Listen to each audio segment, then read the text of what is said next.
Welcome back, everyone. It's just me and Fads today. We've taken a break, Yeah, we did. a week break. It was your birthday. It was my birthday weekend. It was after Oscar week. Yeah. Which Last we have week, to my recover. birthday week was the Oscar week, right? Yeah. 'Cause it was the 10th I think of so. March. Yeah. This year it was a bit earlier, but we took a break because we were tired. Yes. It was it it was tough. It was a journey. It was a journey. Yes, it was tough. And so we're back. I was in Turin. I went to see the James Cameron exhibition in Nice. Turin. I didn't go for that. I actually found out there was the Art of James Cameron exhibition there while I was there already. So it What was, a coincidence. yeah, it was good actually. It was very nice. You enjoyed it? Yeah, there was the original sketch of Rose. You know, the one she's Yeah. naked and stuff. Paint me like one of your French girls. Yes. Also, you know what's funny? I didn't know this, but I found out that the sketches that Jack has in Titanic are actual sketches of James Cameron. He's the one Oh, that made really? the drawings. Yes. Aw. You know, the What an French. artist. Yeah. The French ballerinas, the kids, yeah, the... he did that. Yeah. He did all of them. Also, there were the difference between Rose painting that the art the art department did, and his, and they chose his because he was better, and he was actually better. Oh, interesting. Yeah, it was incredible. Very interesting. Yeah. Did you also sketch stuff for Avatar? Yes, he did, and he looked nothing like Zoe Saldana. No, but you know why? Because That's the CGI and the fact that they use Also, the he did it dotted before. work. Yeah. it was like he didn't know Zoe Saldana would do Neytiri. So he had the concept of how the aliens should have looked, but Yeah. then the actors actually gave the facial expressions Yeah, through exactly.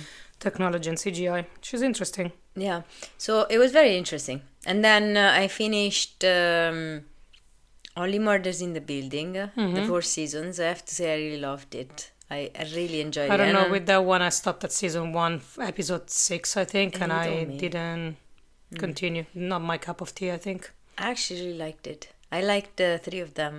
They're funny. There's something in... I don't know, there's something in the performance to me that looks fake for some reason. I cannot get into it. So. I enjoyed it. And I don't normally enjoy comedies, so I was like, I was happy about it. I think that to me that is either too comic, so I cannot take it seriously, because I like a specific kind of comedy. I like the comedy that makes me reflect, like Scrubs, How I Met Your Mother. That for other people might seem silly, but in the end of it, it's actually like there's meaning behind it. So that one didn't capture me as much. Now I'm thinking I tend to like only comedies that make me like light, you know? Yeah. Not make me light, like light comedies. Light comedy, stuff yeah. that, you know, you watch and you like relaxed Yeah. for The a proper while. comedies. Yes. Like Ted Lasso, for example. Yeah. It's the total feel good Like to me, comedy. Even Ted though Ted Lasso is Lasso, a bit it's a bit more Yeah, like yeah, that. yeah. Same as Shrinking, for instance, which I really enjoy on Apple TV Plus. Uh-huh. Yeah, Is it Shrinking the is one really with nice. Harrison Ford? Harrison Ford, and yeah, and it's the same. Like I think Zach Braff directed most of the episodes, so kind of like the same kind of vibe as a Ted Lasso and as a Scrub, for instance. Yeah. Interesting. Yeah. Anyway, yes, I've enjoyed that one. Did you watch something this week? Well, the week that you were last Sunday, spent rotting and rewatched the whole trilogy of The Dark Knight. You did? Just because, yeah, I rewatched the whole. To a point, my TV was like, "Are you still watching?" Yes, you're interrupting. Yeah. I'm still watching. 'Cause you told me you were watching Batman Begins, but I didn't follow up. No, I watched all of them back to back. I've watched a really silly comedy on Netflix that was Love Again. I watched it just because there was Sam Ewan, and I left it after 20 minutes because it's too stupid and too not well acted. Really sorry. So yeah, that I wasn't enjoying it. But I finished and started in 2 days. It's only 3 episodes anyway. The American Murder, Gabby Petito on Netflix. I so see. the story about the murder that happened in 2021, I think. I remember it.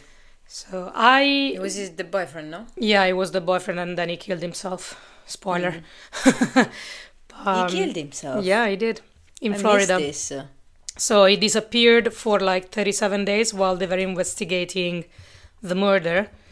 37 days later, so he went camping on his own Yeah. to get away, and he disappeared. And there were flooding because he's in Florida, so it was one of the national park where sometimes there's flooding. So between the floods and the alligator, they closed the park, so they couldn't investigate and they couldn't search for him.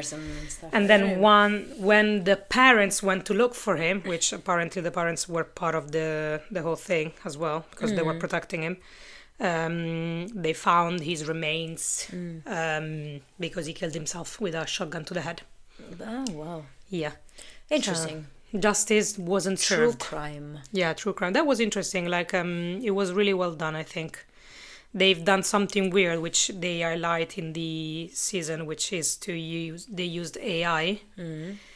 And they feed to AI all the videos and the footage that she recorded while she was preparing to do her van live vlogging.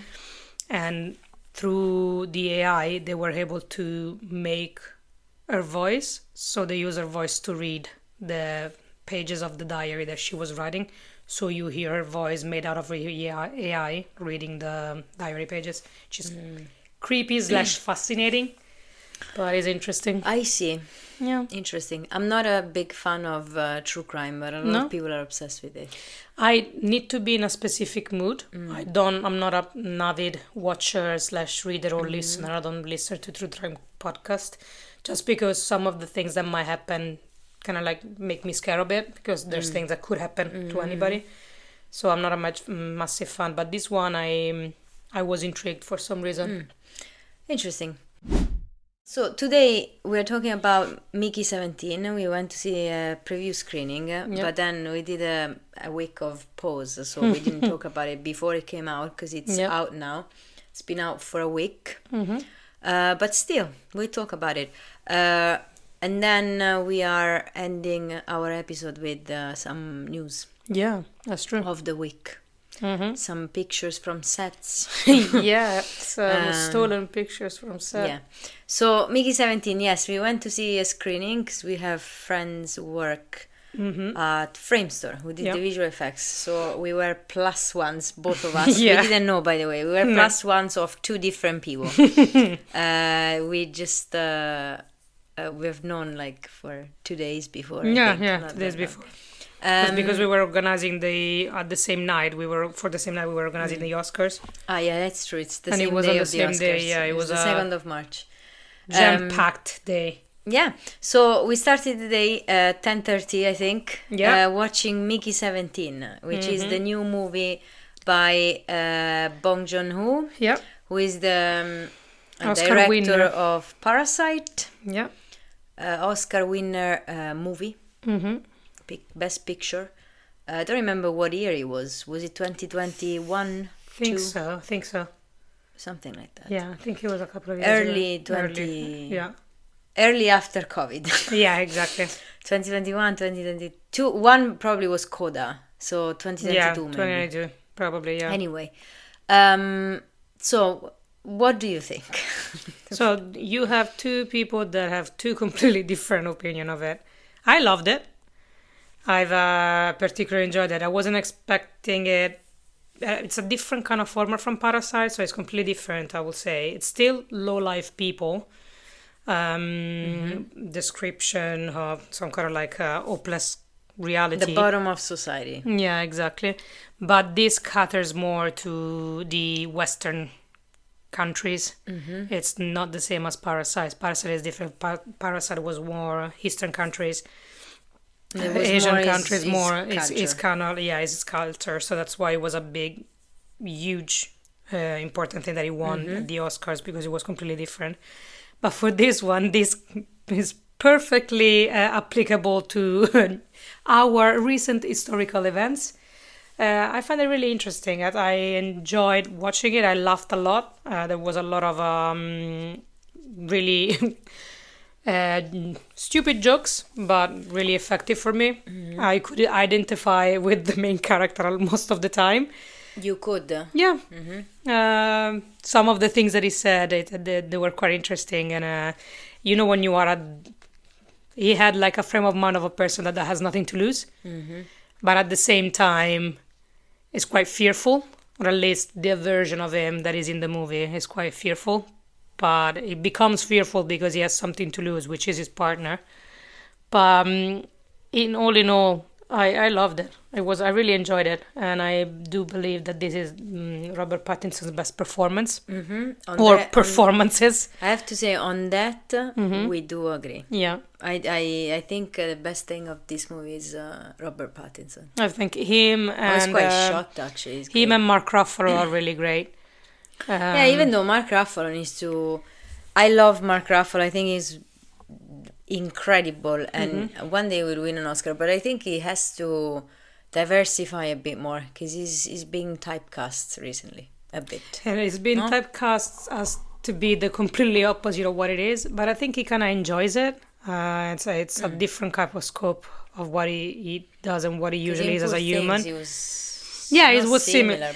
You could say that he was similar because he's still a deeply insecure man that needs to find ways to feel important, and this is the exact same thing, but on a bigger scale. I do believe that even Toni Collette, who plays his wife, was really good, really, really good. All in all, I think the cast did an amazing job. There wasn't anybody that wasn't good. Why didn't you enjoy it as much? Oh boy. So first of all, just like a little recap, it's the story of this guy who's Mickey Barnes, who is, as you said, is like low life. Yeah, low life, and he gets into trouble. Bottom of the food chain. Yeah, he gets into trouble with his friend. In the real world, with his friend, and then Planet 30 is not pleasant. Yeah, he doesn't know what to do with his life, whatever. So he goes to sign up for this experiment where that is financed by this politician who is a failed politician, who is Mark Ruffalo's character. Kenneth Marshall, and who he wanted to become president but didn't make it. Didn't make it, so he did this venture. Sounds like Elon Musk a bit. Yeah. Anyway, it's a mix of Trump and Elon Musk. Yeah, but even though Elon Musk, arguably SpaceX is quite successful. It's not the same as this venture. So he signs up. Mickey Burns, Robert Pattinson, for this experiment, and he doesn't read the contract, which actually that's the only thing that really made me laugh, because people don't read their contracts.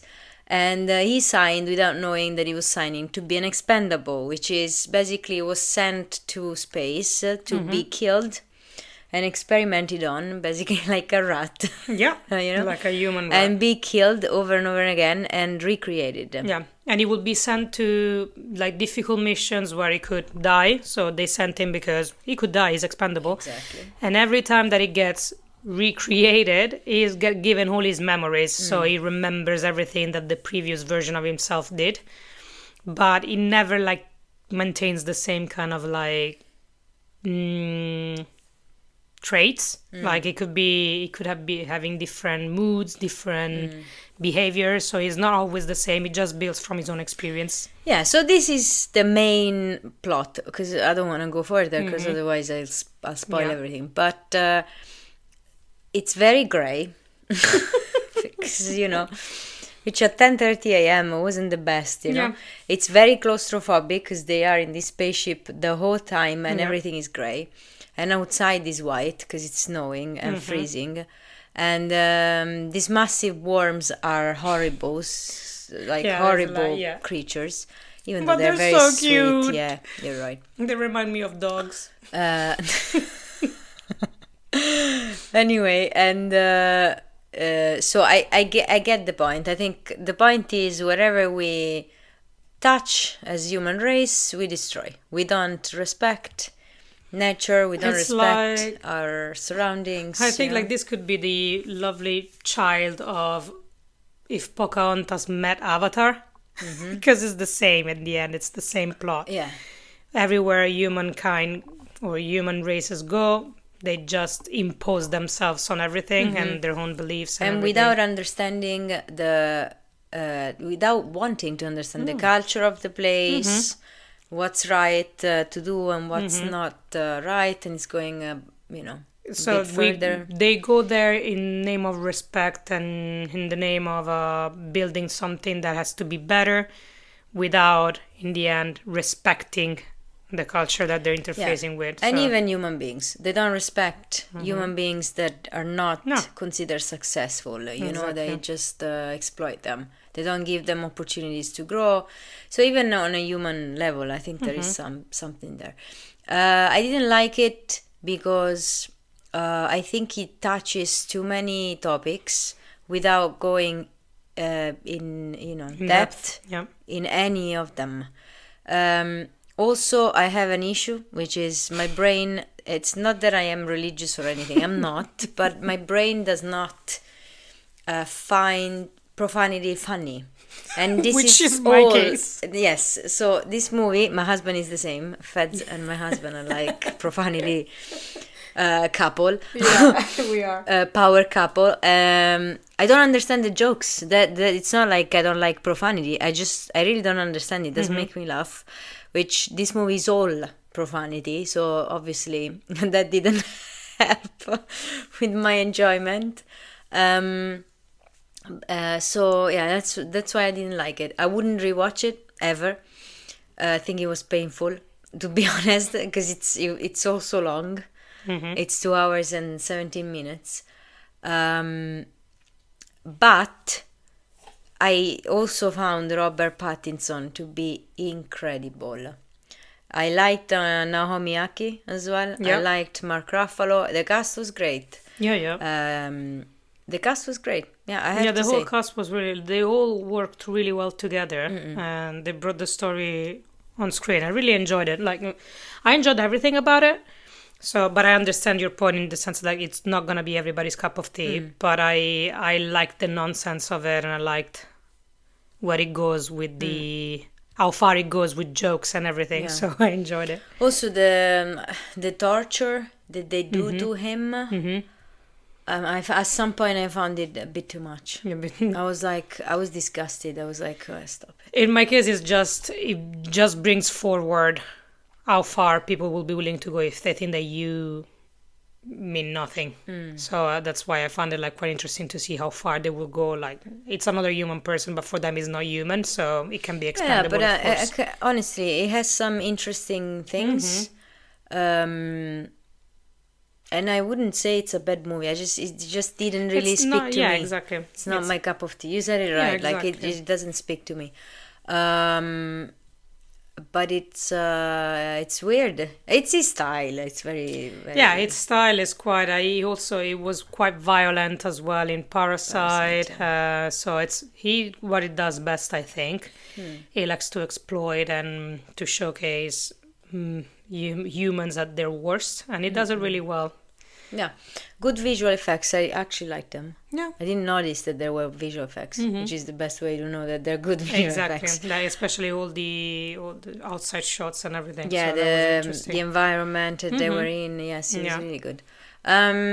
Yeah, so I think you should go watch it because he's an interesting director, and he's also the only one in history that won Best Picture Oscar with an international movie. I think he won both international and Best Picture. Yes, and there is no international movie except for Parasite that has won the Best Picture category as well. Yeah.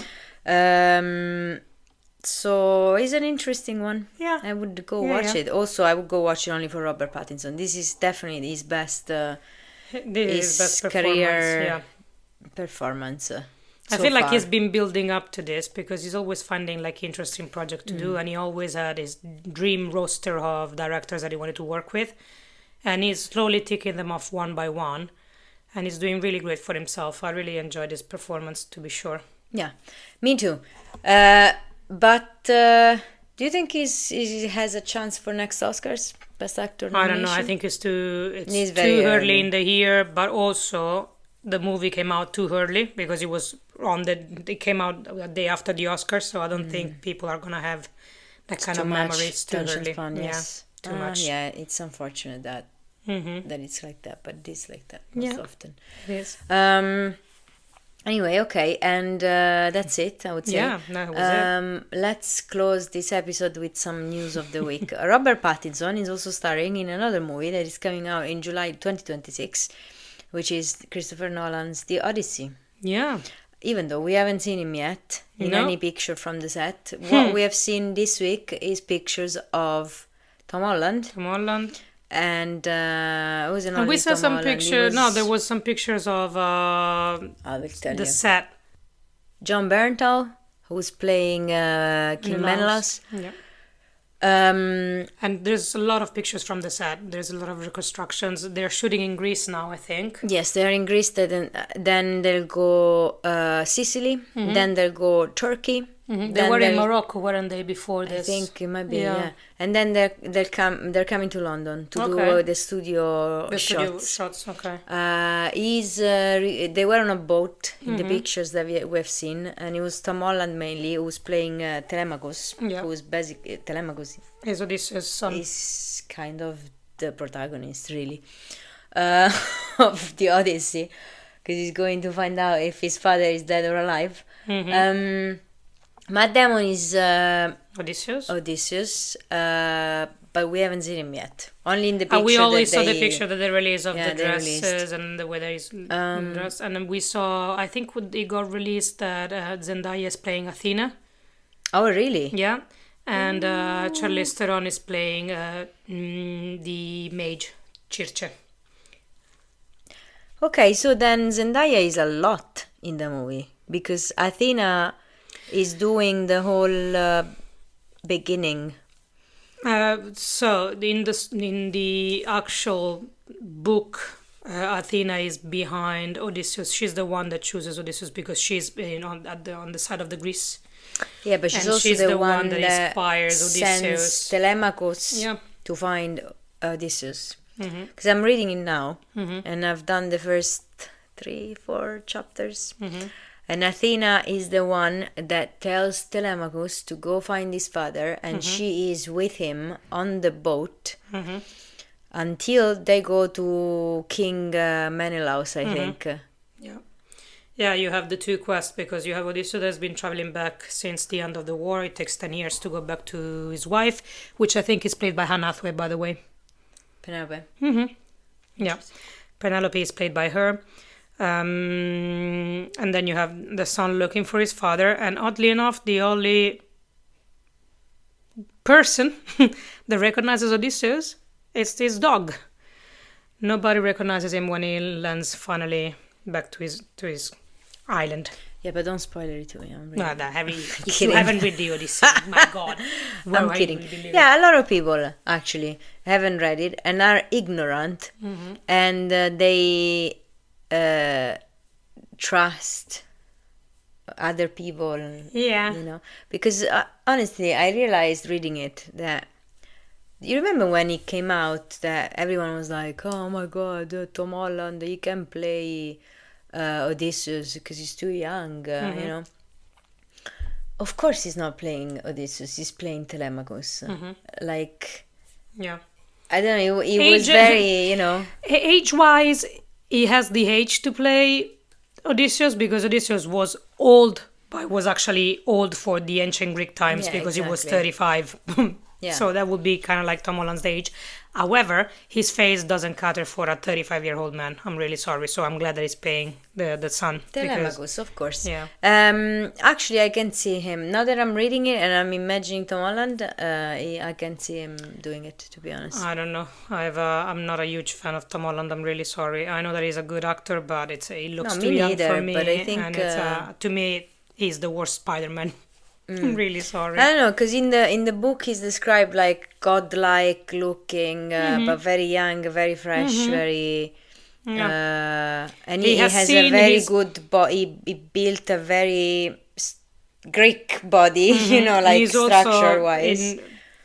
Characteristic wise, he's also really taken aback by the fact that he had to watch his mother being basically harassed by a bunch of men Yeah, wanting the suitors. to Yes. So it's probably has a lot of angst against man, but also a little bit of hatred against his father because it's taking so long for him to come back as well. So there's a lot of to unpack, and it's But the usual at the Greek. beginning, he doesn't know if he's dead or alive, though. No, exactly. But yeah, it is an interesting subject for Nolan, though. The more I read it, the more I'm like, how did he get into this? You know? I hope he goes realistic in the sense. I hope he follows the true body of the story in the sense that it doesn't go too American on it, but it kind of respects the literally value of the book itself. But it's a huge commitment because it's a big story. Exactly. So, and there's a lot of things happening at the same time. It's like multiple stories in one. And you still have to maintain the same kind of characteristic for each character because each character is driven by something. Yeah.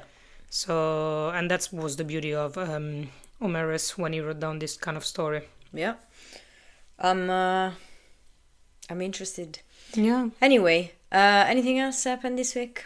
What else? They announced theatrical release for Peaky Blinders, which I expected, I have to be honest. I was like, they will not miss the opportunity to have him probably campaign for awards.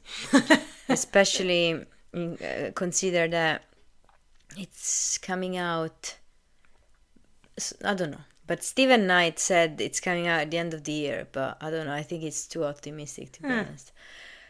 But anyway, arguably, he won the favor of Hollywood with Peaky Blinders, Cillian Murphy, which is, he won the Oscar for another movie, but a lot of people knew him from Peaky Blinders.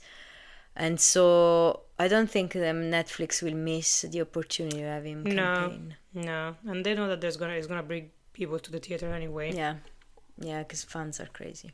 Yes. Anyway, that's it, I would say, for this week. Yeah. And I will see you next week, probably with Julie, who is currently playing Fortnite in the other room. The Lego version.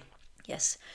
The illegal version. No, the Lego, like construction blocks, okay. Lego. And she is in the other room. She just literally decided to ghost us today. She was like, I don't even see the movie, so I don't have anything to talk about. Although she saw a lot of movies this week, so she has plenty to say. Weekend and small things like this. She saw a lot of movies. We will talk about it probably next week. She saw Moana 2. I did too. I want to watch it tonight. I watched that too. It's very nice. It was nice. I don't think it's at the level of the first one, but I find it very sweet. I enjoyed it. Me too. I cried. Me too. I'm premenstrual. No, but me too. I found it very nice. It's not, again, I didn't find it at the level of the first one. No. Because there was something about the sisters' bond. Yeah, I loved it. I really did. I thought it was very sweet. Yeah, it was very sweet. It's I'm a good sequel. It tonight. It's a good sequel. I think it's a good sequel, yes. Anyway, thank you very much. Bye. See you next week. Bye-bye.